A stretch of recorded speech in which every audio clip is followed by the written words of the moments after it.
అమ్మా నేను ఒకటి అడగాలనుకుంటున్నా. యాక్చువల్‌గా నాకు కొన్ని డౌట్‌లున్నాయి. హ్మ్. మీరు తీరుస్తారా? తప్పకుండా ఈ లావణ్య కేస్ గురించే కొన్ని డౌట్‌లు నాకు యాక్చువల్‌గా చెప్పాలి అంటే. అడగండి. నంబర్ 1 హ్మ్. ఈమె నాకాయన వద్దు అని నెలైంది ఆమె స్టేట్మెంట్ ఇచ్చి. హ్మ్. జూలై 5థ్‌కి ఆమె కంప్లెయింట్ పెట్టింది. ఆగస్టు 1 ముందే నాకు వాడొద్దు అనింది. హ్మ్. ఇప్పుడు ఆగస్టు 15 కూడా వస్తుంది. హ్మ్. ఇంకా టీవీ ఛానల్‌లో కనబడతా ఉంది, తిరుగుతానే ఉంది. హ్మ్. వద్దు అన్న అమ్మాయి కేసు వెనక్కి తీసుకోవాలా. హ్మ్. కనుక సరే కేసు కాబట్టి, ఎఫ్ఐఆర్ కాబట్టి దాని పద్ధతులు దానికి ఉంటాయి కాబట్టి మొన్న ఎళ్ళింది. ఆ పిల్లోడికి బెయిల్ వచ్చింది. హ్మ్. బెయిల్ వచ్చింది. అంటే మీకు ఆధారాలేం లేవు అవును. అన్నట్లుగా వాళ్ళ అబ్బాయికి బెయిల్ ఇచ్చారు. ముందస్తు బెయిల్. హ్మ్. అయినా ఇంకా ఈ అమ్మాయి బయట తిరుగుతుంది. నిన్న మొన్న కూడా ఇంటర్వ్యూలు ఇచ్చింది. ఇంకా మెంటల్ హాస్పిటల్‌లో ఎవరు జాయిన్ చేయలేదా? చేయలేదు. అయ్యే! సో రెగ్యులర్‌గా ఇంకా తిరుగుతుంది. ఆ! ఎట్లా తిరుగుతుందో నాకు ఇంకా అంటే ఇంకేం కావాలి ఈమెకి? హ్మ్. ఇల్లు కావాలంటే ఇస్తా, డబ్బులు కావాలంటే ఇస్తా అని కూడా అన్నాడాయన. ఆ! అయినా సరే నాకు వద్దు వీడని కూడా చెప్పింది. అన్ని ఫుల్ స్టాప్‌లు పడ్డాయి. హ్మ్. ఇంకా టీవీ ఛానల్‌లోకి వస్తుంది. నిన్న ఇంకెవడో కొత్తోడిని పట్టుకొచ్చి ఎళ్ళింది. ఛానల్‌లో కూర్చొని లైవ్ ఇచ్చింది. అంటే ఏం కావాలి ఇంకా? నాకు అర్థం కావట్ల. మనుషులకి ఇంకేం కావాలి? ఇప్పుడు ఏమన్నా మానసికంగా దెబ్బతిన్న వాళ్ళకేం కావాలో వాళ్ళకి తెలీదు. ఓకే. పోనీ మనమన్నా కనుక్కోవాలి గదా! ఇన్ని ఛానెల్స్ తిరుగుతున్న వాళ్ళు ఆ! అడగట్లేదా ఆమెని నీకు ఇంకేం కావాలమ్మా అని? ఎందుకంటే ఎందుకు ఈ దరిద్రాన్ని మనం అంటించుకోవడము. ఇప్పుడు ఎవరైతే ఆవిడ జీవితంలో ఆవిడకి క్లోజ్ అయ్యారో వాళ్ళందరూ ఒక్కొక్కళ్ళుగా పక్కకి తప్పుకునే ప్రయత్నం చేస్తున్నారు. ఆవిడకి లోపల హ్యూమిలేట్ అయిపోయి, అరే ఏంటి నన్ను అందరూ విడిచిపెట్టేస్తున్నారు. హ్మ్. నేను వలేసి ఒక్కొక్కరిని పట్టుకుంటే ఒక్కొక్కళ్ళు మెల్లగా నా గురించి తెలుసుకొని బయటకు వెళ్ళిపోతున్నారు అని ఆవిడకి చాలా బాధగా ఉంది. అంచేత ఆమె ఏం చేస్తుందో ఆవిడకే తెలియట్లా. ఆవిడ ఒక మానసిక వ్యాధితో బాధపడుతున్నటువంటి మహిళే అండి. ఎందుకంటే ఎవరికి డ్రగ్స్ అలవాటు ఉంటుందో వాళ్ళ మైండ్ డెఫినెట్‌గా డ్యామేజ్ అవుతుంది. Not only mind, entire body హ్మ్, పాడవుతుంది. అయితే మొట్టమొదట డ్యామేజ్ అయ్యేది మైండ్. సో, ఆవిడ స్టేటస్ ఏమిటి అంటే మానసికంగా ఆవిడ పాడైపోయిన మెదడుతోటి ఉంది. స్వయంగా ఏది ఆలోచించలేదు. ఒక మాట మీద నిలకడగా నిలబడలేదు. క్షణము ఆవిడలో అనేక ఆలోచనలు వస్తుంటాయి. వీడిని డబ్బులు అడుగుదామా? వాడి ఆస్తి రాయించుకుందామా? వీడి జీవితం నాశనం చేద్దామా? లేదా వీడిని చచ్చేదాకా ఏడిపిద్దామా? ఇలాగా పగబట్టి ఆవిడ ఏం చేస్తుందో ఆవిడకే తెలియట్లా. ఇందులో ఆడవాళ్ళున్నారు, మగవాళ్ళున్నారు. మనం చూస్తున్నాం కదా టీవీ న్యూస్‌లో. తెరపైకి ఒక్కొక్కళ్ళుగా ఎవరెవరు ధైర్యం చేసి వస్తున్నారో వాళ్ళ మాటలు వింటున్నాం. వాళ్ళు చెప్పేది వింటున్నాము. బేసిక్‌గా ఈవిడకున్న ఏకైక ఆహ్, సాధనం ఏంటంటే ఆవిడ దగ్గర ఉన్నది రికార్డింగ్.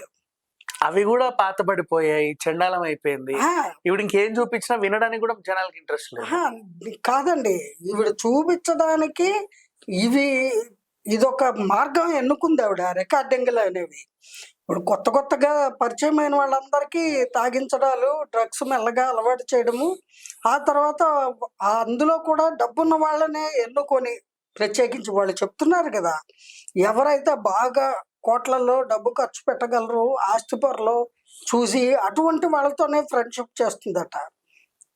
ఆవిడ స్థాయి ఎటువంటిదైనా ఆవిడ దిగజారిన జీవనం గడుపుతున్నా మంచి స్థాయిలో ఉన్న వాళ్ళనే చూసి ఎన్నుకుంటుందట. వాళ్ళని గ్రిప్‌లో పెట్టుకోవడానికి ఈ రికార్డింగులు చేసుకుంటుంది. అవి ఇప్పుడు ట్రంప్ కార్డుల్లాగా ఒక్కొక్కటి ఛానల్స్‌లో విడిచిపెడుతోంది. వాళ్ళెప్పుడైతే బయటకొచ్చి మేము బాధితులము, లావణ్య బాధితులము, లావణ్య ఈ రకంగా మాకు దురలవాట్లు చేసింది, మమ్మల్ని బ్లాక్‌మెయిల్ చేస్తోంది అని ధైర్యంగా చెప్పడం మొదలుపెట్టారో, వాళ్ళ నుంచి తనను తాను ప్రొటెక్ట్ చేసుకోవడానికి ఈ అస్త్రాలని ప్రయోగిస్తోంది.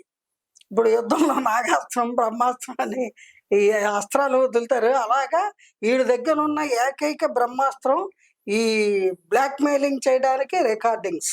అవి ఏమిటి?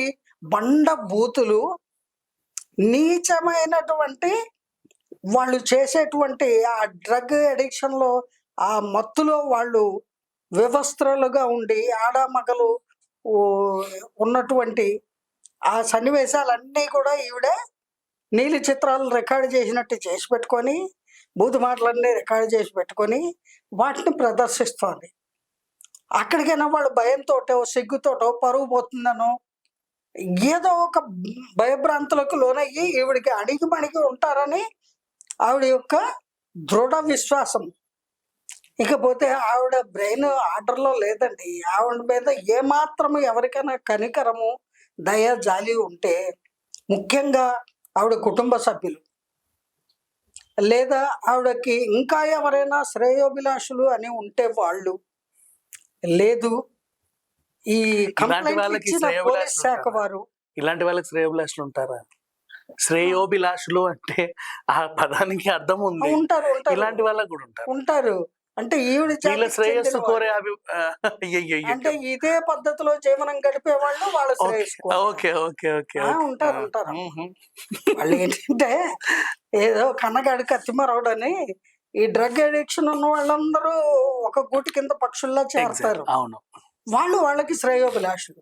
లేకపోతే ఆవిడ బ్లాక్ మెయిల్కి బలవుతూ రాజ్ తరుణ్ అనే వ్యక్తి ఎందుకంటే ఇన్ని సంవత్సరాలు రాకుండా దూరంగా ఆ అమ్మాయితో భరిస్తూ ఆ టార్చర్ అక్కడ ఉన్నాడు, ఎందుకు బయటికి రాలేదు? నేను ఈ రోజు అడుగుతున్నా, ఎందుకు రాలేదు? అతను చేసిన తప్పేదన్నా ఉంది అంటే డే 1 ఈవిడ ఇలా డ్రగ్స్ తీసుకుంటోంది, ఇలాగా బ్యాడ్ యాక్టివిటీస్ అన్ని ఇంట్లోనే ప్రవేశపెట్టింది, అనేక మందికి ఇవి ఇవ్వడం జరుగుతోంది, అమ్మకాలు అవి కూడా చేస్తుంది. ఇవన్నీ అతనికి కూడా కొద్ది గొప్ప తెలుసు కదా. అతను బయటకు వచ్చి కంప్లైంట్ ఇవ్వాలి కదా. అంటే ఒకప్పుడు నాకు నీడని ఇచ్చింది, నాకు కొంచెం హెల్ప్ చేసి. ఏంటండి నీడ?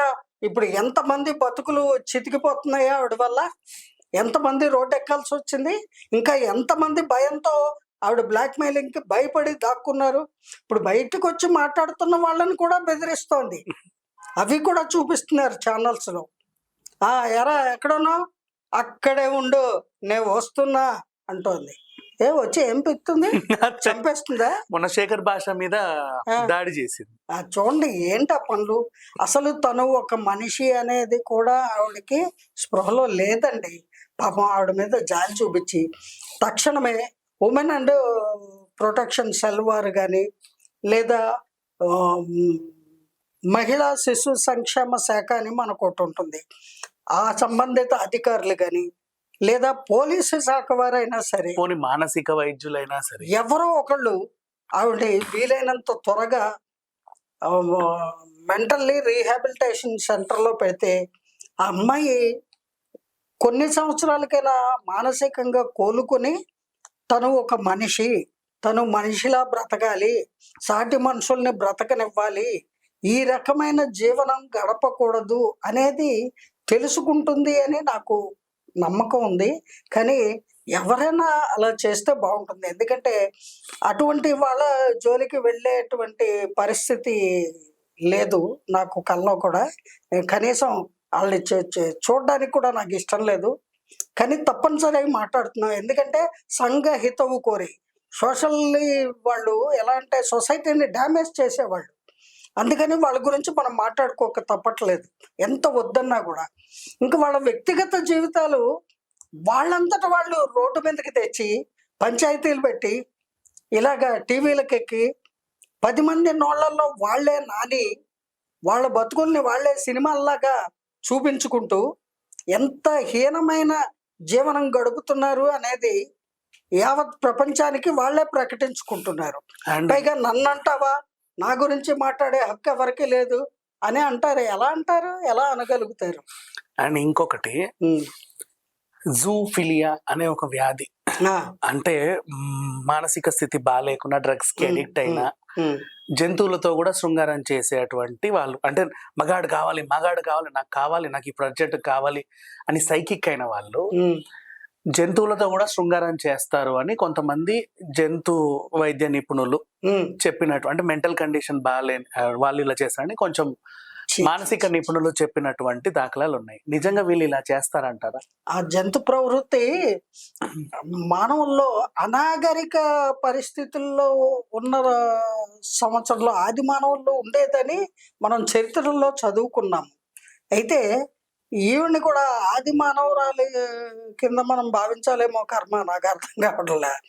మరి ఆ రకమైనటువంటి జుగుప్సాకరమైన చేష్టలు కూడా చేస్తుందా అని అట్లా చేస్తారు అని వాడు కొంతమంది వైద్య నిపుణులు చెప్పారు. బేసికల్ ఇప్పుడు అలా చేస్తున్న వాళ్ళు డ్రగ్స్ తీసుకొని తాగుడికి బానిసలయ్యి ఆ మధ్య గేదెని రేప్ చేశారు అని విన్నాం కదా, ఒక వార్త గురించి మనం మాట్లాడుకున్నాము.